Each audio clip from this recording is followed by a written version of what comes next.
So in this presentation we're going to look at this concept of metabolic efficiency and how the internal environment is related to that.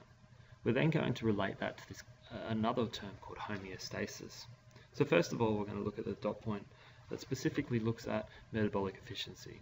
It says explain why the maintenance of a constant internal environment is important for optimal metabolic function. First of all we're going to break down that a little bit. So this idea of a constant internal environment. So what does that actually refer to?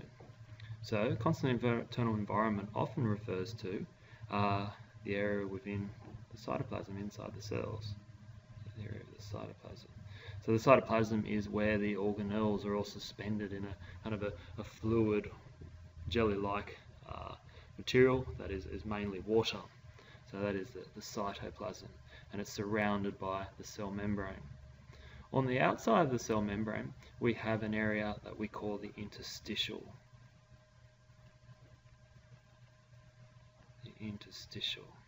So it may also be referred to as the intercellular fluid, so interstitial fluid or intercellular fluid. So what that is, if we can imagine a couple of little cells,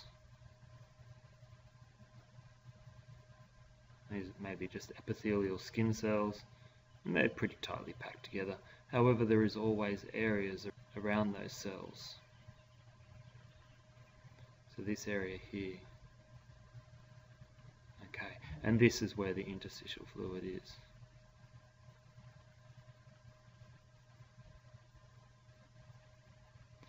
So if we think about the activity of the membrane, and that is to allow fluids and proteins and other products of digestion into the cell and to get rid of waste products. So that all happens across the cell membrane and in the interstitial. A lot of the time that stuff doesn't enter straight back into the capillaries and into the cardiovascular system, and the interstitial fluid is primarily controlled by the lymphatic system. So we have blind-ending lymphatic ducts, and those ducts take them all the way back to the cardiovascular system around where the heart is. And it goes via glands and a whole bunch of other things like that. Okay, so this area, this interstitial area in between the cells and the cytoplasm, is our internal environment. So the next thing we need to look at is this idea of metabolic efficiency. So we know metabolism, and we discussed this before in a previous presentation, is the sum of all chemical reactions that occur within an organism. Sum of all chemical reactions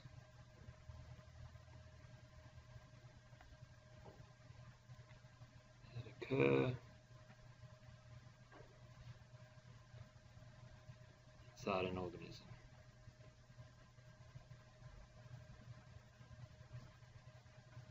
So those chemical reactions could be anabolic, where we're building up simple amino acids into complex proteins, for example, or they could be breaking down the protein we take in as meat and breaking it down into amino acids to then be built up into the things that are useful inside the human body. So metabolism, the sum of all the chemical reactions inside an organism. So this point is asking us, why does an internal environment, is it so important for metabolism to work efficiently? Okay, that's the basis of this point. We'll discuss that a little bit further. So we know from our experiments that chemical reactions are controlled by enzymes. So enzymes are protein catalysts that speed up reactions, and they work in specific narrow limits. Different enzymes work within narrow limits of temperature, pH, and the substrate concentration, so the amount of reactants available, so narrow limits. So we've already discussed this idea of how they work inside narrow limits. Now how this relates to metabolism is the next point. What we do know is that obviously why everything is functioning within narrow limits, it equals good metabolic efficiency.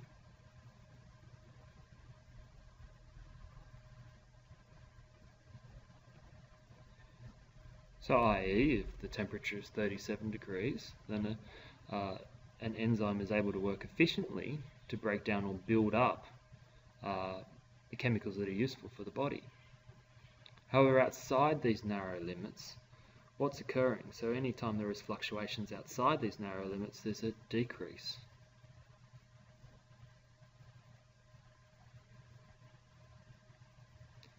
In metabolic function. So outside narrow limits. Okay, so again, what's occurring is enzyme activity decrease. When we have an enzyme activity decrease, our chemical reactions decrease.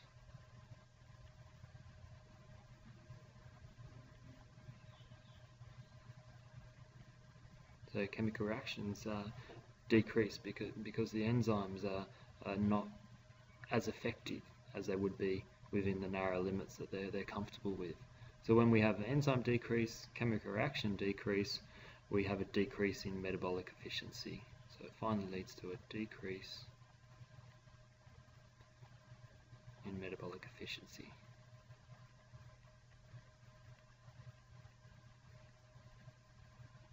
So metabolic efficiency relies on a constant level of the following things.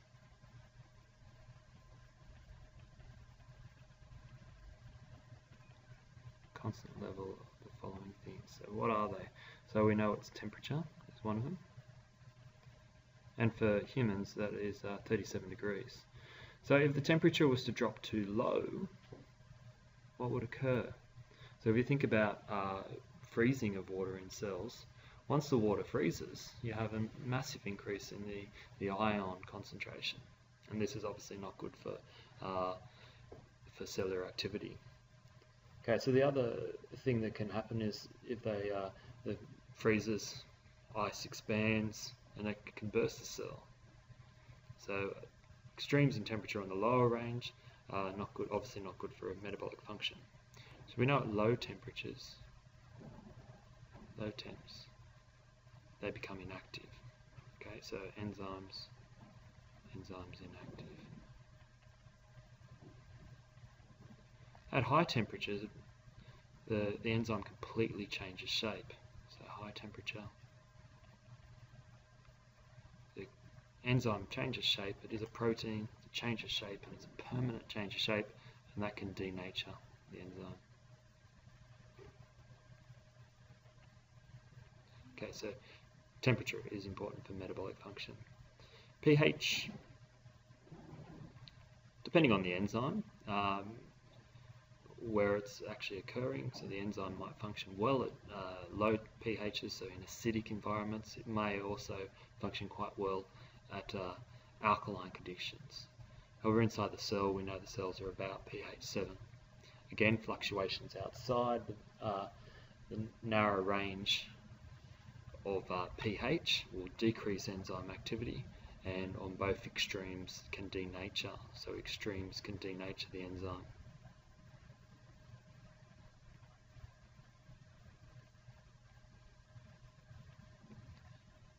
So anytime there is a complete lack of function in the enzyme, it invariably just kills the cells.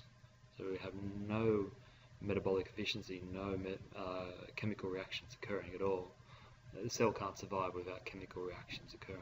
It can't provide it the energy, it can't provide it the proteins to work. It can't even make enzymes to control chemical reactions. The next thing is water and salt concentration.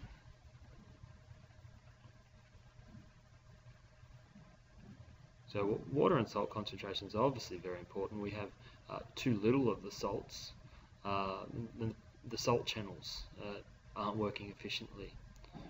We need ions constantly moving in and outside the cell membrane for the cell to function efficiently.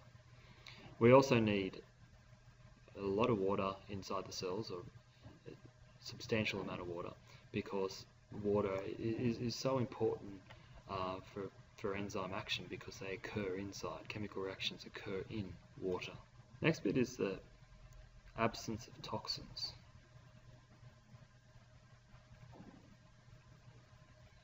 One of those toxins is obviously also very, very important.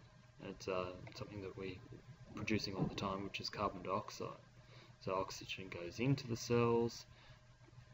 We have a chemical reaction occurring called respiration to produce glucose, and it's the production of carbon dioxide.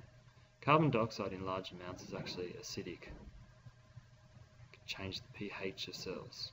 So as the acid rises due to high CO2, we either have to breathe quicker to get rid of CO2 to return the pH of that area back to neutral.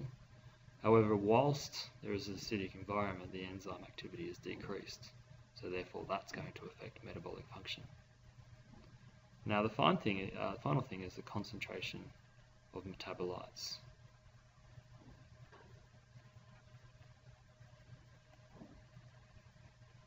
This basically means the amount of reactants. So if it is a chemical reaction, we may need the reactant glucose. If glucose is not in higher enough amounts inside the cell, then substrate concentration isn't strong. Enzymes can only react according to how much glucose is there. Without enough glucose, we can slow down chemical reactions in the cell. They are not acting as quickly as they could. The next thing we need to look at is describe homeostasis, the process by which organisms maintain a relative stable internal environment.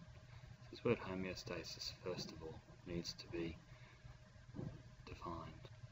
I think it's always good to break down words. So we look at this word homeostasis. It comes from the Greek, as a lot of words do, and we have the word homeos, and that means like or same. Okay, and the other part of the word is stasis, and that means state. So bring that together, we have same state, or like state if you like, so same state. So homeostasis is the maintenance by an organism of a constant or almost constant internal state regardless of external environmental changes. So maintenance of a constant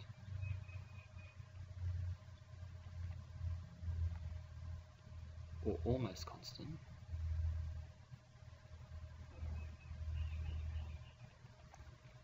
internal environment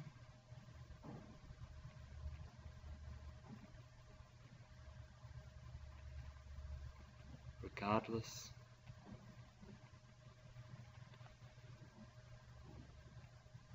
of external environmental changes.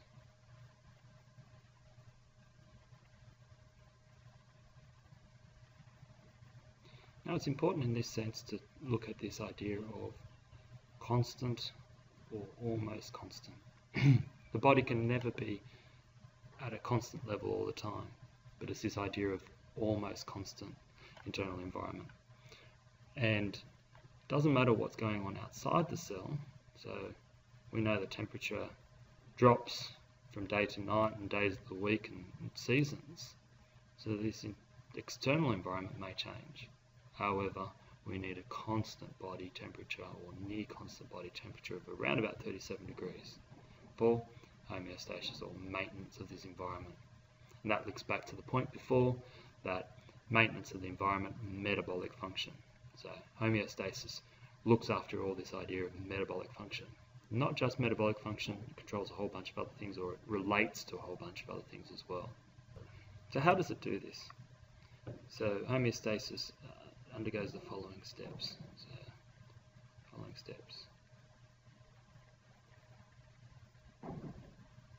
And these are that it detects a change,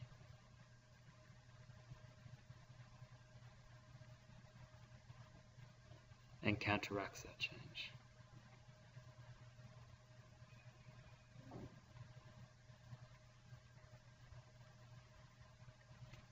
So we might think that the change that it detects would be a change in, say, temperature or chemical composition within the cell. So sensory cells pick up that change. This obviously relates to the nervous system, but sensory cells detect change in temperature. So, for an example,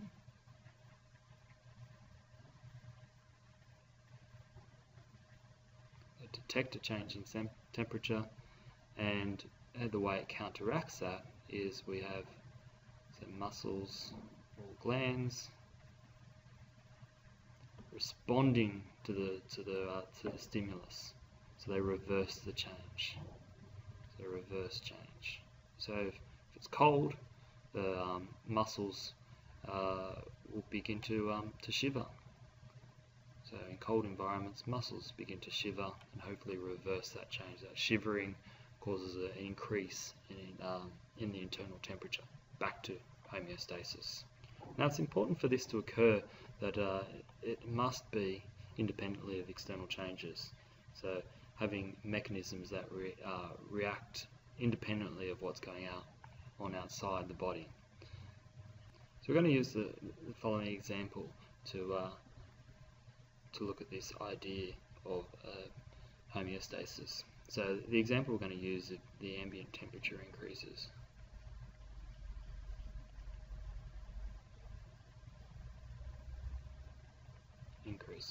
So it's getting warmer. Okay, so the ambient temperature increases. First of all, there is detection of this stimulus by the skin.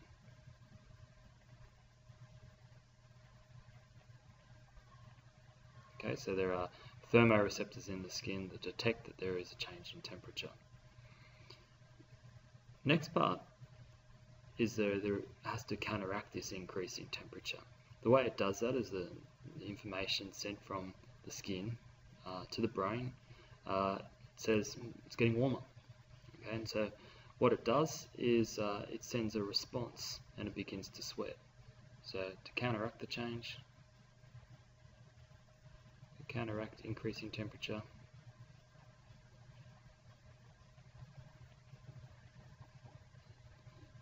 the body begins to sweat. And we'll look at this in a little bit more depth in videos to come. So by sweating, we increase this process of evaporative cooling.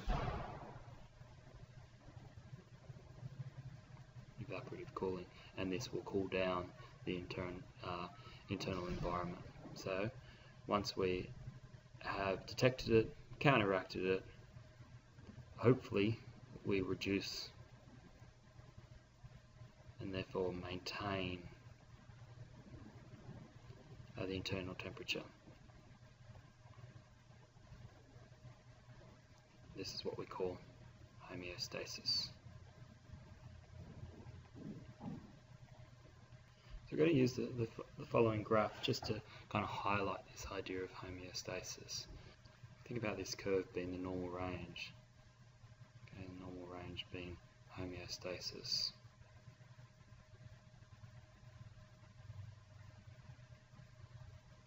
And this is the ideal value or the set value.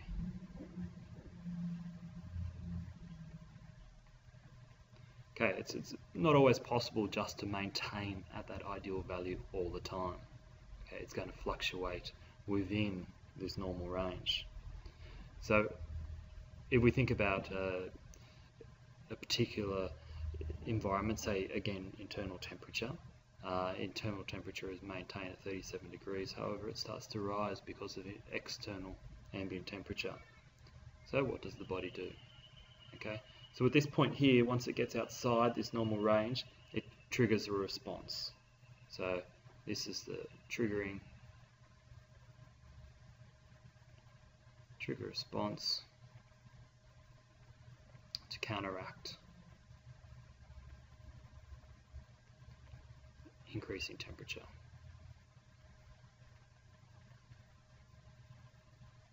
Okay, so then the body begins to sweat, reducing internal temperature, and we can think on the other side of things if the body was to get too cool.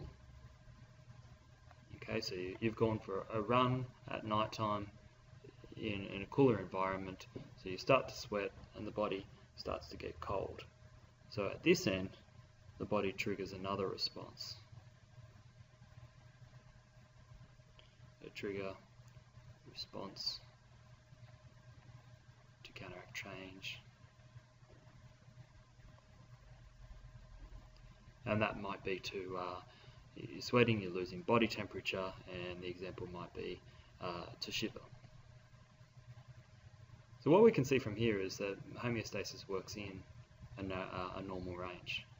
This is the ideal. Once we start to move outside this ideal, there's a change in environment counteracting this change at this end, and at the lower end there is also a counteracting, so that the internal environment for, say, temperature is maintained within a range. So this whole process of homeostasis and the way counteracting a change is what we call a negative feedback system.